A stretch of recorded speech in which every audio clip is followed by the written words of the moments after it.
안녕하세요. 저는 올해 40대 초반인 여자입니다. 세상을 살아가다 보니 별의별 일을 다 겪는 것 같아요.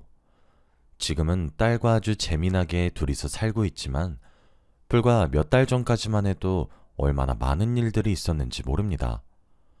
남들 앞에서 이야기하기엔 부끄럽고 창피한 일이지만 그래도 용기 내서 한번 끄적여 봅니다. 말을 하지 않으면 마음의 병이 생기는 것 같아서 훌훌 털어보려고요. 다들 제가 겪었던 충격적인 이야기를 들어주시길 바랍니다. 지금으로부터 몇십 년 전 제가 남편과 연애를 할 때입니다. 저와 남편은 다른 연인들처럼 평범하게 연애를 했고 당연히 결혼까지 생각하고 있었어요. 둘 다 아이는 몇 명 낳을지, 신혼집은 어떻게 꾸밀지 등을 결혼하기 전부터 이야기하고 있었고 양가 부모님들과도 자주 식사 자리를 가졌던 터라 결혼 허락은 이미 받아놓은 상태였죠.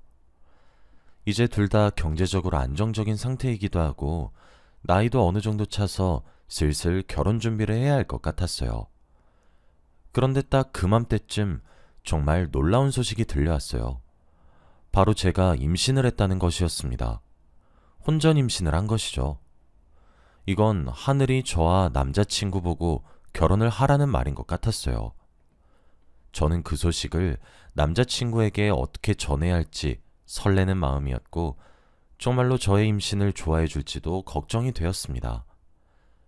제가 알던 그 사람은 저보다 더 좋아할 거라고 마음속으로 확신했고 남자친구가 기뻐할 모습을 상상하며 저의 임신 소식을 알렸습니다. 그런데 남자친구의 반응은 제 예상과 전혀 달랐어요. 두 줄이 그어진 임신 테스트기를 남자친구 눈앞에 들이밀고 기대에 찬 눈빛으로 남자친구의 대답을 기다리고 있었습니다. 그런데 남자친구는 기뻐하기는커녕 표정이 굳어졌어요. 그리고 만 반복하며 말을 제대로 하지 못했죠. 딱 봐도 임신을 기뻐하지 않는 것 같았습니다. 저는 순간 너무 속상해서 눈물이 흘렀고 자리를 박차고 뒤돌아서 제가 갈 길을 갔어요. 임신 소식을 안 순간부터 저는 머릿속에 남자친구와 결혼을 한 뒤 아이를 낳고 행복한 결혼 생활하는 생각으로 가득했어요. 하지만 이런 기대는 저 혼자 한 것이었고 남자친구와 제가 꿈꿔온 미래는 달랐죠. 혼자 터덜터덜 걸어가는 저를 남자친구가 붙잡고 말했습니다. 미영아, 정말 미안한데 이번만 아이를 지우면 안 될까? 우리 아직 결혼도 안 했고 나는 신혼생활 즐기고 아이 낳고 싶어서 그래. 남자친구는 저에게 이해하기 힘든 말을 했고 저는 그 사람 입에서 그런 말이 나올 줄은 꿈에도 몰랐어요. 그 말에 더 상처를 받은 저는 남자친구의 손을 뿌리치고 갔습니다. 수십 통의 연락이 왔지만 다 무시했어요. 저에게 찾아온 이 소중한 아이를 혼자서라도 낳아서 키우려고 했습니다. 남자친구와는 헤어지려고 했었고 이미 결혼도 물 건너갔었죠. 배는 점점 불러왔고 산부인과도 혼자 다니면서 열심히 살았어요. 친정 부모님들의 도움을 받으면서 혼자서 임신 공부도 하고 살았습니다. 그런데 제가 산부인과에 자주 방문하면서 충격적인 사실을 알게 되었어요. 제가 자궁이 많이 약해서 이 아이를 낳게 되면 다시 임신이 힘들다고 했습니다. 가능성이 아예 없는 건 아니지만 그래도 희박하니 거의 마지막 임신이라고 생각하라고 하셨죠. 그렇다 보니 전 이 아이를 더 포기할 수 없었습니다. 제가 임신하는 기간 내내 남자친구에게 연락이 끊임없이 왔어요. 제발 한 번만 만나달라, 집 앞이니 잠깐 나와달라 등등 하루도 빠짐없이 연락이 왔습니다. 그런데 저는 단 한 번도 나가주지 않았어요. 이미 남자친구한테 마음이 많이 상했고 그런 사람과 미래를 함께할 자신이 없었거든요. 그런데 어느 날 항상 연락이 오던 남자친구의 전화가 아닌 남자친구의 어머니께서 전화가 왔습니다. 임신을 한 후 한 번도 연락이 온 적이 없었던 분인데 갑자기 전화가 오셔서 너무 놀랐어요. 처음에는 받지 말까 했다가 그래도 어른의 전화이니 예의상 받아야 되겠다는 생각이 들어 전화를 받았죠. 그런데 어머니께서 저에게 잠깐 만나자고 했습니다. 저는 대답할 틈도 없었고 전화를 끊자마자 약속 장소와 시간을 보내주셨죠. 당연히 남자친구처럼 아이를 지우자고 할 줄 알았고 기대도 하지 않은 채 그 자리를 나갔습니다. 어머니는 제가 자리에 앉자마자 말을 하셨어요. 아이를 혼자 낳겠다고 했다며? 그러면 되니. 둘이 잘 화해하고 결혼하면 안 될까? 나도 너 같은 며느리 있으면 너무 좋을 것 같아서 그래. 우리 예전에는 자주 만나서 밥도 먹고 그랬잖아. 내가 아들 설득할 테니 둘이 다시 잘해봐. 아이를 아빠 없는 아이로 키울 순 없잖니. 날 봐서라도 한 번만 다시 생각해주라. 어머니는 제 예상과 반대로 오히려 결혼을 하라고 부추기셨습니다. 어머니가 제 손을 꼭 잡고 그 말을 하시는데 흔들리기는 했어요. 남자친구의 누나분께서 일찍 돌아가셔서 저를 친딸처럼 많이 대해주셨거든요. 그리고 어머니가 저희 애를 아빠 없는 자식으로 키울 수 없다는 말에 많이 흔들렸습니다. 제가 아빠가 누군지 모른 채로 자라서 그 심정을 잘 알아요. 정말 힘들고 괴로운 어린 시절을 보냈거든요. 그래서 이 힘듦을 제 자식에게 대물림해주고 싶지 않았습니다. 어머니를 뵙고 생각이 많이 바뀐 것 같아요. 집으로 돌아와 한동안 많은 생각을 했습니다. 아이를 위해서도 남자친구와 결혼을 하는 게 맞다고 생각했고 시어머니의 며느리가 되고 싶기도 했습니다. 그날 마침 남자친구가 여느 때와 다름없이 집 앞이니 대화하자며 나와달라고 했고 저는 처음으로 배가 나온 상태로 남자친구를 보러 갔어요. 몇 달 만에 본 남자친구는 얼굴이 많이 수척해 있었고 그동안 힘들었던 것 같더군요. 그리고 대화를 하러 나와준 저를 보자마자 결혼을 하자고 했습니다. 자기가 과거에 미쳤던 것 같다며 아이를 낳고 셋이서 행복하게 살자고 했죠. 저와 남편은 그렇게 부부가 되었습니다. 배가 많이 나왔다 보니 결혼식도 못 올렸고 혼인신고만 하고 바로 신혼집으로 들어가서 살았어요. 남편이 태교도 많이 도와주고 아이용품도 이것저것 사면서 행복해하는 걸 보니 결혼하기 잘했다는 생각도 들었습니다. 시어머니도 저에게 아주 잘해주셨고 늘 딸 같다며 좋은 말도 많이 해주셨죠. 그렇게 시간이 흘러 만삭이 다 되었고 건강하게 출산을 하였는데 저는 딸을 낳았습니다. 딸을 낳고 싶었기에 저는 만족스러웠지만 시어머니는 그렇지 않았던 것 같아요. 나는 아들이 좋은데 라고 하시며 저에게 눈치도 조금 주셨고 둘째 이야기도 벌써 하기 시작하셨습니다. 시어머니가 미리 사놓은 아기용품들도 죄다 파란색에 남자 아기들이 쓰는 장난감이더라고요. 그래서 제가 어릴 때 저희 딸에게 여자아이 옷을 못 입혀줬습니다. 시어머니가 사놓은 파란색 옷을 입힌다고 분홍색 옷 한 번을 못 입혀줬네요. 그게 아직도 미안합니다. 아무튼 저는 시어머니의 눈치를 보며 딸을 키웠지만 저도 많이 힘들었어요. 시어머니는 둘째로 아들을 낳자고 말을 하셨지만 저는 임신이 힘든 몸이었으니 말이죠. 그런데 이 사실을 시어머니는 모르셨고 남편과 저만 알고 있었습니다. 남편도 시어머니와 저 사이에서 눈치를 많이 받고 어찌할 바를 몰랐죠. 하지만 딸이 커갈수록 시어머니는 점점 대놓고 아들을 바라셨어요. 집안에 아들이 하나 있어야 그래도 잘 굴러갈 텐데 우리 며느리는 아들이 가지고 싶지 않나 봐. 옆집 미숙이네 아줌마는 엊그제 손자 가졌다고 하는데 에휴 나도 손자 보고 싶네. 우리 며느리 닮았으면 얼마나 잘생겼을까. 이런 말을 자주 하시다 보니 저도 힘들었어요. 그런데 가만히 있던 남편도 어느 순간부터 시어머니와 함께 둘째를 낳자고 말을 하기 시작했습니다. 나도 아들이랑 같이 야구도 하고 축구도 하고 싶네. 딸이랑 맨날 소꿉놀이만 하니까 재미없어. 이런 철없는 말을 하면서 속을 긁어놓는데 신경질이 나더라고요. 그리고 제가 뻔히 어떤 상황인 줄 알면서도 저러니 너무 속상했습니다. 제가 그런 말을 하는 남편을 조용히 불러 말을 했어요. 당신, 내가 아이 낳기 힘든 몸인 거 알면서도 그런 말을 해? 내 생각 하긴 하는 거야? 나 너무 속상해. 여보, 그래도 가능성이 아예 없는 건 아니잖아. 시도라도 해보면 안 돼? 나 아들이 너무 갖고 싶어. 남편은 제 말에도 자기 고집을 내세우며 말을 했고 남편의 고집을 꺾을 수 없었습니다.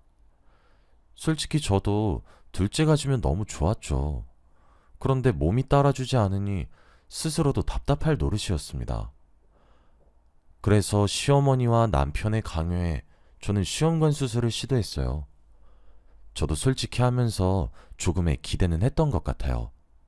사람 심리라는 게 참 알다가도 모르겠더라고요. 제가 시험관 수술을 수없이 했지만 계속되는 실패에 남편과 시어머니의 기대에 못 미치니 죄짓는 느낌이었습니다. 매일을 그런 눈치 속에서 살아가니까 심적으로도 힘들었고 그러다 보니 시험관 수술도 잘 안 되는 것 같았어요. 계속되는 실패에 결국 시어머니한테 저의 사정을 다 말씀드렸습니다. 제가 자궁이 약해서 임신이 될 가능성이 희박한 몸이라고 말이죠. 당연히 같은 여자로서 저를 이해해주고 격려해줄 줄 알았던 시어머니는 화를 내셨습니다. 뭐? 그럼 지금까지 그 사실을 숨기고 결혼한 거야? 너 미쳤니? 우리 집이 만만해. 어디서 이런 여자 구실도 못하는 걸 우리 집으로 들여서? 아이고, 너는 우리 가문의 수치다. 가능성도 없는 애를 가지고 이 큰 비용을 지금까지 썼던 거네. 아이고. 이 말을 하시면서 가슴을 팍팍 치시는데 이렇게까지 심하게 말씀하셔야 하나 싶었네요. 시어머니는 전부 다 제 탓을 했고 저는 한순간에 집안의 죄인이 되었습니다. 그 일이 있고 나서 한동안 시어머니한테 말도 못 붙였고 매일같이 눈치를 보면서 살았어요. 시어머니와 평범한 대화를 못 나눈 지도 오래되었고 저는 가사도우미처럼 그 집에서 지냈죠. 시어머니와 그런 관계가 지속되다 보니 어떻게든 예전처럼 화목하게 돌아가고 싶었고 시어머니 옆에서 열심히 애교도 부리고 예쁜 행동도 많이 했지만 시어머니는 항상 무시하셨습니다. 제가 시어머니와의 관계 회복을 위해서 이렇게 힘들어하니 어느 날 남편이 그러더라고요. 여보, 둘째 아들을 입양하는 건 어때? 입양하면 우리 엄마 구박도 줄어들걸? 시어머니는 입양에 대해 너그러운 편이었고 아들만 집안에 있으면 된다는 주의여서 둘째를 입양하는 건 어려운 일이 아니었습니다. 그리고 저도 솔직히 둘째 아들을 가지고 싶기도 했고요. 그때 딸이 초등학교 고학년이었는데 외동으로 지내다 보니 많이 외로워 보이는 게 마음에 쓰였거든요. 그래서 저는 남편의 말에 동의했습니다. 남편과 저는 둘째 아들을 입양하기로 했고 당연히 같이 보육원에 가서 아이를 데려올 줄 알았어요. 그런데 어느 날 남편이 저와 상의도 없이 막무가내로 한 남자아이를 저희 집에 데리고 왔습니다. 딸보다는 어린 초등학생 남자아이였고 첫인상은 되게 좋았어요. 잘생기기도 했고 눈도 똘망똘망해서 잘 지낼 수 있을 것 같았습니다. 제가 남편한테 왜 상의도 없이 데리고 왔냐고 물었지만 남편은 그게 중요하냐는 식으로 말을 했고 아이 앞에서 싸울 수 없었기에 할 말을 꾹 참고 아이와 친해지기로 했어요. 그 남자아이가 저희 집에 익숙해지기 위해 저희 가족이 많이 도와주었습니다. 주말마다 자주 놀러도 가고 외식도 하면서 진정한 가족의 일원이 되기 위해 많이 노력했죠. 다행히 딸도 자기에게 남동생이 생긴 걸 좋아하는 눈치였고 시어머니와 저의 관계도 많이 회복이 되어서 저는 아들을 복덩이라고 불렀습니다. 딸과 아들은 정말 잘 지냈어요. 초등학교도 같은 곳으로 가서 서로 잘 지내다 보니 학교 선생님들도 칭찬을 할 정도였습니다. 아들도 저희 집에 잘 적응한 것 같았고 저도 아들이 친아들처럼 느껴졌어요. 그런데 이제서야 행복하려고 하는데 저희 집에 충격적인 일이 일어나고 말았습니다. 시어머니가 손주들을 보려고 저희 집에 자주 오셔서 며칠을 묵고 가세요. 제가 늦게까지 야근을 하고 집에 들어왔는데 안방에서 시끄러운 대화 소리가 들리더라고요. 저는 무슨 이야기인가 싶어 안방문에 귀를 대고 대화 내용을 들었습니다. 안방에는 남편과 시어머니의 목소리가 들렸죠. 그래서 호적 정린 잘했지? 네 아들이 네 조카라는 사실을 며느리가 알면 집안 아주 난리 난다. 그러니까 서류를 네가 안 들키게 잘 챙기고, 그리고 나중에 누나 보러 갈 거니까 누나한테 설명도 잘하고. 저는 그 말을 듣고 손에 들고 있던 가방을 털썩하고 떨어뜨렸어요. 그리고 제가 밖에서 낸 소리 때문에 안방에 있던 남편과 시어머니가 문을 열었습니다. 동공이 미친 듯이 흔들리고 손을 덜덜 떨고 있는 저를 보고 남편과 시어머니는 당황해했죠. 여보, 며느라.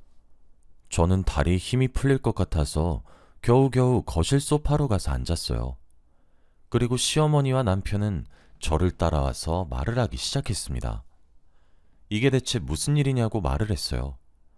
그런데 시어머니와 남편이 하는 말은 충격적이었습니다. 바로 입양한 아들이 남편의 조카라고 했죠. 남편의 죽은 누나의 아들이라고 했습니다. 보육원에 보내기에는 너무 가엾어서 남편이 입양하기로 했고, 이 사실을 저에게 알리면 당연히 거절할 것이 뻔했기에 저에게 말을 못했다고 해요. 그러면서 저에게 무릎을 꿇고 두 손을 싹싹 비는데 제가 할 말이 없었습니다. 말문이 턱 막혀서 도저히 말이 나오지 않았거든요. 남편의 얼굴을 보니 화가 더 치밀어 올랐고 저도 모르게 그만 남편의 얼굴에 뺨을 내려치고 말았습니다. 야, 너 미쳤어? 결혼이 장난이야? 그래서 나한테 상의도 없이 애를 데리고 온 거구나. 어머니는 자기 손주 불쌍해서 저한테 일부러 아들 거린 거고요. 아무리 그래도 이건 아니지 않아?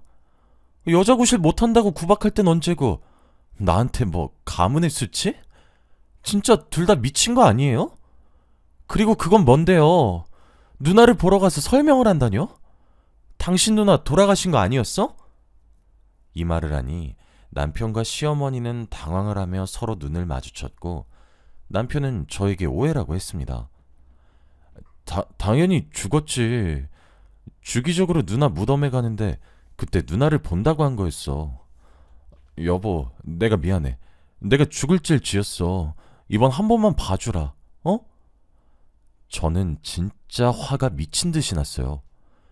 그런데 그 순간 방에서 아들이 자다 깼는지 졸린 눈을 비비며 나왔고 저희를 보고는 왜 이렇게 시끄러워요?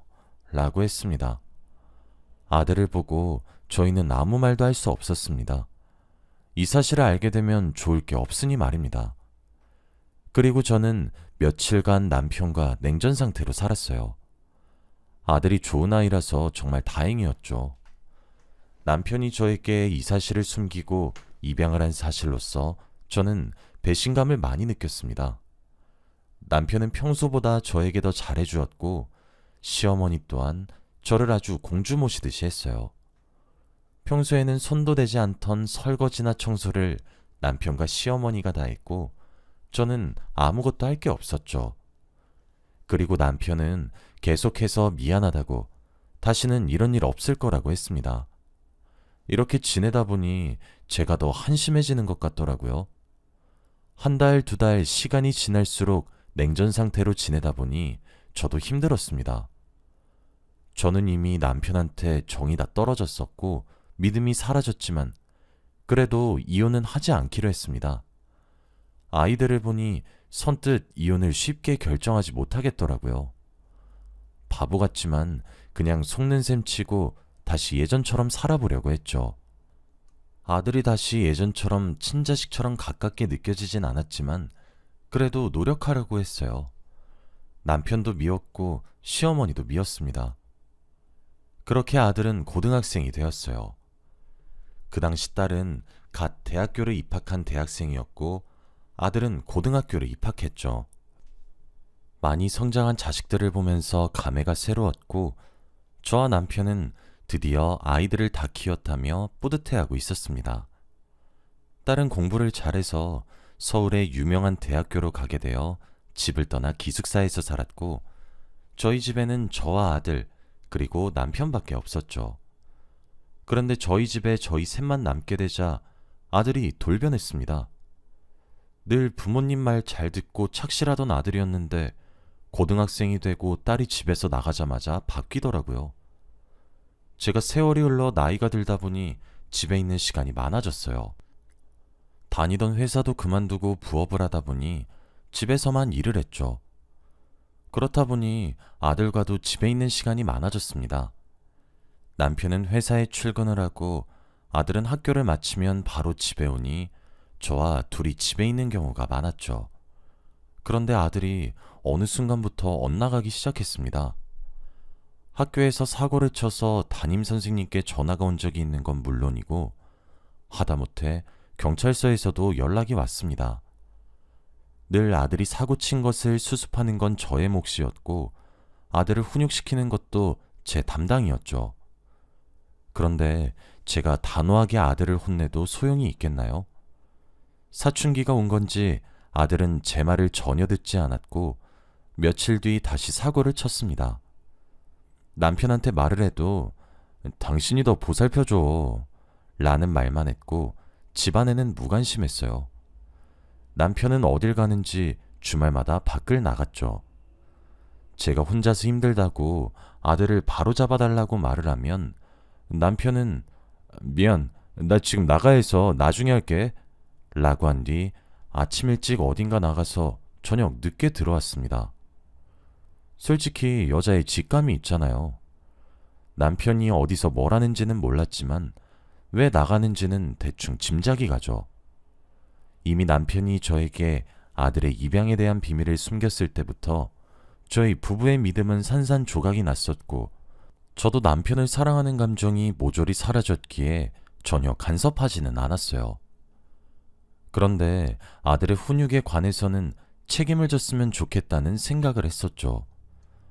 제가 고민 끝에 내린 결론은 남편 앞에서 아들을 혼내보는 거였습니다. 남편이 집에 들어오는 시간에 맞춰서 아들을 혼냈어요. 늘 제가 혼내면 욕설을 내뱉으면서 그만하라고 적반하장으로 화를 내던 아들은 남편이 들어오자마자 급 착한 척을 했습니다. 갑자기 제 앞에 무릎을 꿇고 죄송합니다. 다신 안 그러겠습니다. 라고 하며 슬픈 눈을 하더라고요. 정말 얼척이 없었고 소름이 돋았습니다. 한 번도 저에게 그런 적이 없는 아들이었거든요. 그런데 남편은 그 모습만 보고 저에게 여보, 아들도 많이 반성하는 것 같은데 이쯤에서 그만하지? 라고 말렸습니다. 그러고 곧장 방으로 들어갔고 남편이 들어가자마자 아들은 무릎을 꿇었던 다리를 풀고 삐딱하게 앉아서 저에게 말을 했어요. 조용히 해, 미친 여자야. 죽고 싶어? 친아들도 아니면서 이래라 저래라 하지마. 이 말을 한 뒤 자기 방으로 유유히 들어갔습니다. 이런 집안에서 살아가기 너무 힘들었고 도망치고 싶었어요. 딸과 둘이서 멀리 떠나고 싶었습니다. 매일같이 아들의 욕설과 폭력이 견디기 힘들었고 남편은 계속 어딘가로 마음이 떠서 집안에는 무관심하니 제가 이 집에 도저히 있을 이유가 없더라고요. 그런데 어느 날이었습니다. 집에는 남편과 아들이 없었고 저 혼자 있었죠. 그런데 그때 왠지 모르게 아들 방에 들어가고 싶었어요. 항상 방문을 꼭 잠그고 있는 아들이어서 무언가 숨기는 게 있는 건가 궁금했거든요. 그리고 방 청소도 항상 스스로 했습니다. 저와 남편이 들어가려고 하면 화를 내었죠. 저는 아들 몰래 방 안으로 들어갔고 이것저것 뒤져보았습니다. 그런데 아무것도 나오지 않았고 저는 그때 컴퓨터가 눈에 띄었죠. 컴퓨터 속에 무언가 비밀이 있을 거라는 직감이 왔고 저는 카카오톡으로 들어갔습니다.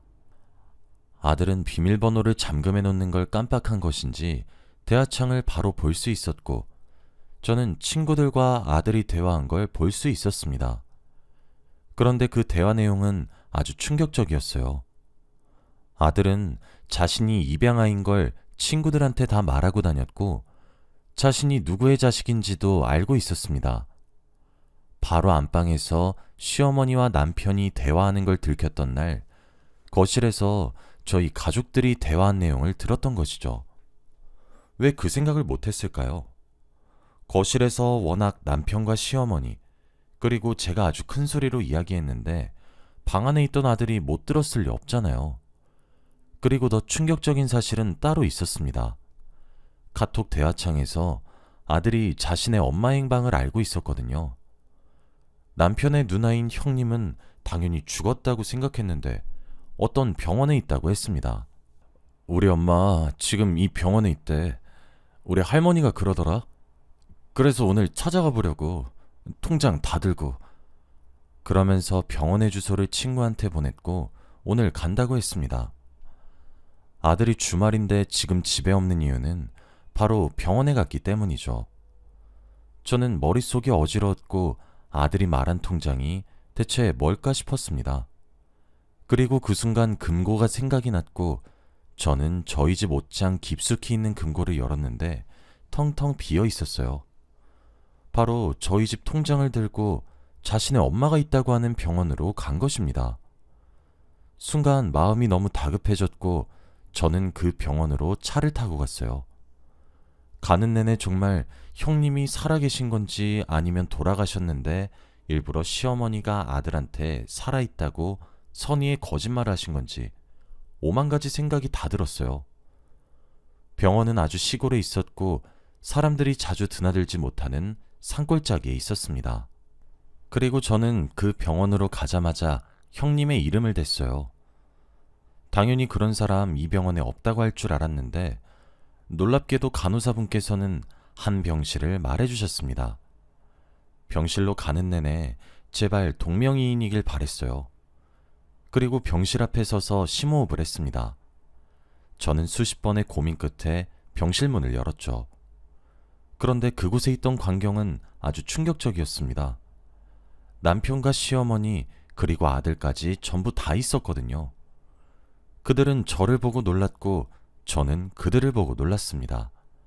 그리고 다리에 힘이 풀려서 주저앉아 버렸어요. 대체 이게 무슨 일인가요? 죽었다는 형님이 왜 살아있고 아들과 남편, 시어머니는 왜 이곳에 있는지 도저히 이해가 되지 않았죠. 남편은 저를 일으켜 의자에 앉혔고 저는 형님의 얼굴을 처음 배웠습니다. 결혼 전부터 죽었다고 했던 형님은 얼굴이 많이 상한 채로 살아계셨어요. 남편은 저에게 자초지종을 설명했습니다. 남편의 이야기를 들으면 들을수록 더 충격적이었어요. 남편의 누나인 형님은 시한부라고 합니다.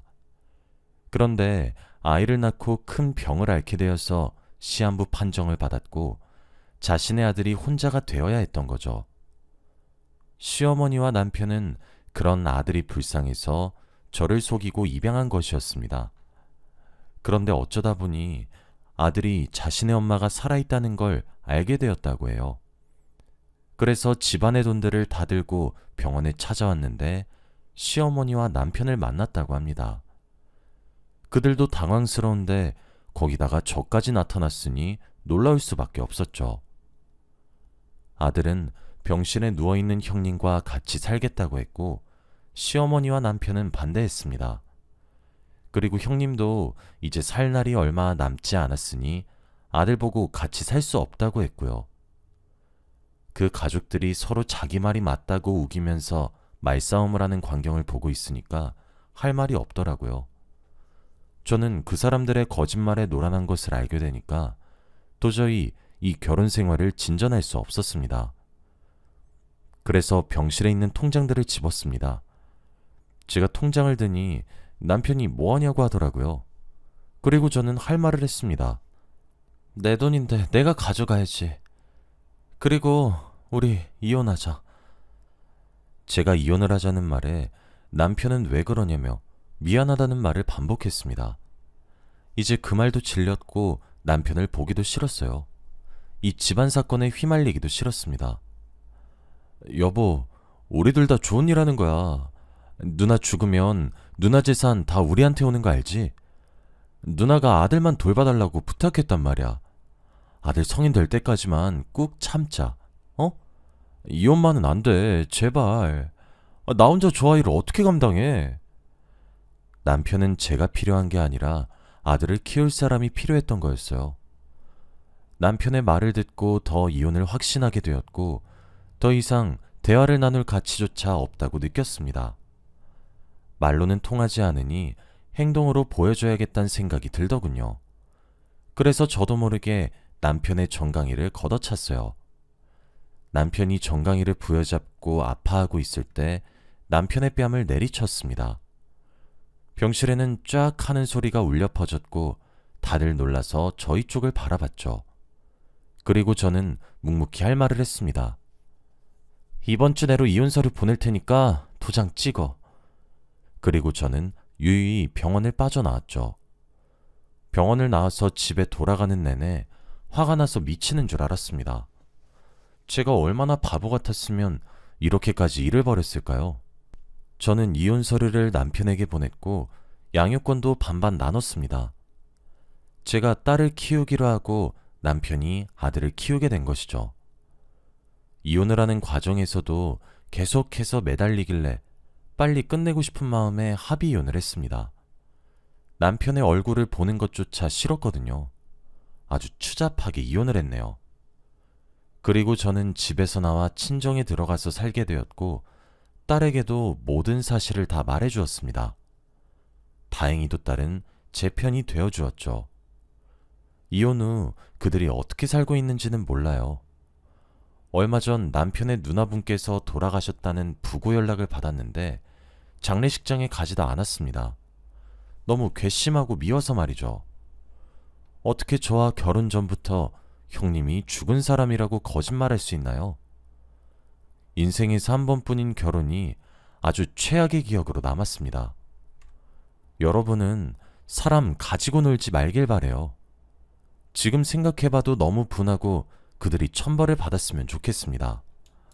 과거의 시간이 너무 아깝고 시간을 되돌리고 싶네요. 여러분은 저 같은 일 겪지 마시고 결혼 잘하시길 바랍니다. 저의 이야기는 여기까지예요. 들어주셔서 감사합니다.